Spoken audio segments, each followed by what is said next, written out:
Alrighty, so we're here at A1 Archery this evening. We're doing a new series called Off the Rack. It's a way for me to bring you guys some content here in the off season. We're going to be doing bow reviews.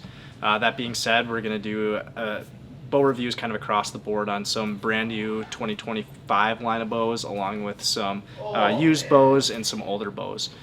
So to kind of break it down, we want to get a good test kind of across the board. We're going to run the same setup, the same sight, same rest, and we're going to use the same arrow for all the bow builds, so it's a true bow-to-bow comparison.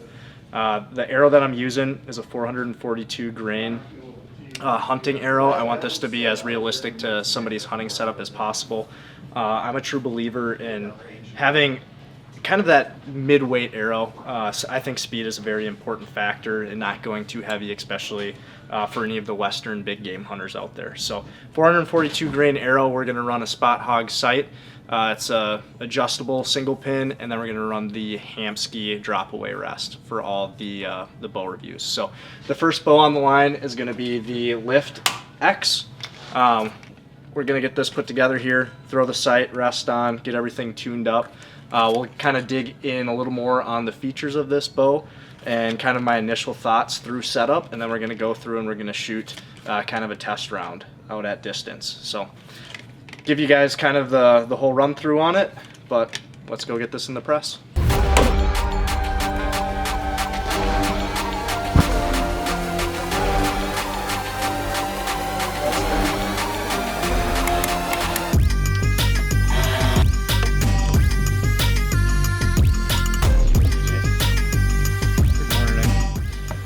All right, so something unique to Mathews is they run their switch weight technology for the Lift X. It's the switch weight X mods.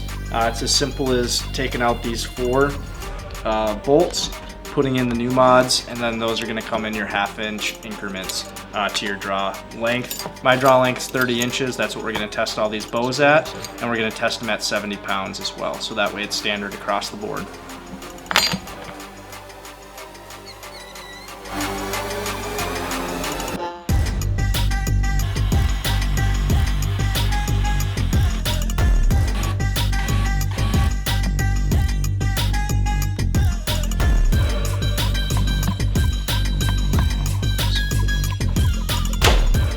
So here we are, we just went through the timing on the bow, everything's good to go. We shot a couple of arrows through paper. It's actually the first 2 arrows that I've shot out of the bow. That being said, things felt good. We're gonna shoot some here at the blank bail, and I'll kind of give you my initial thoughts after, maybe a dozen arrows here. A couple things that I wanted to point out is the new limb shift technology made it super efficient to get that arrow to tear perfectly.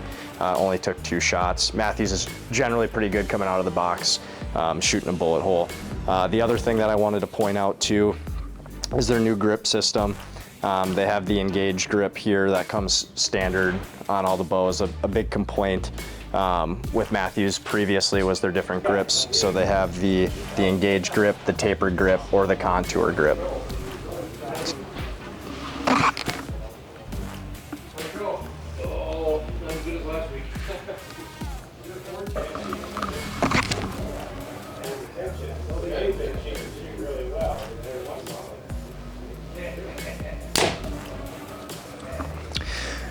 So a couple technologies that they did continue with is obviously their bridge lock system for their stabilizer and sight. And then they still have the shot sense insert for the grips as well. I just got done shooting the first 5 arrows through the bow here at the bail. One of the things that kind of stands out, I do really like the back wall on the bow. It seems very stable for me. I know I'm not running kind of all the compatible pieces of gear, but that's part of the test that we want to run kind of bow to bow. It does want to lean in my hand a little bit to the left, but obviously that's something that could be fixed with that bridge lock system and running a sight through the center of the riser. We're going to continue to shoot this a little bit more. We're actually going to go out to the course and shoot a few 3D targets and just kind of get my thoughts out at distance, how the bow's holding. But up front, very smooth shooting bow, very happy with it. I've shot a Halon 32 for a long time, so I'm kind of familiar with the draw cycle of a Mathews bow. I know some people complain about them. To me, it kind of feels, it just feels normal. One thing I do like more on this bow than my Halon 32 specific is that back wall. It seems to set a lot better and hold in the same place. So big fan of that. But we're gonna get out on the range and test this thing out and see what it can do. So one cool thing to check out about this project is go to bowtackle.com. I'll leave a link to my storefront in the bottom. Every bow I review is a used bow. I'm gonna put that on there for sale so that way I can keep going and trying and testing new bows. Keep these videos coming for you guys. If the bow is up on the website, that means it's available to buy. If it's no longer up there, check out some of the other storefronts. There's a number of companies on there across the US, all able to ship and sell used bows and other archery and hunting gear. So go check out bowtackle.com. This lift will be up for sale here in a couple weeks. So if it's up there, it's still there. If it's down, somebody beat you to it. But we're gonna go take a couple shots out on the range with it and get my thoughts kind of out at distance.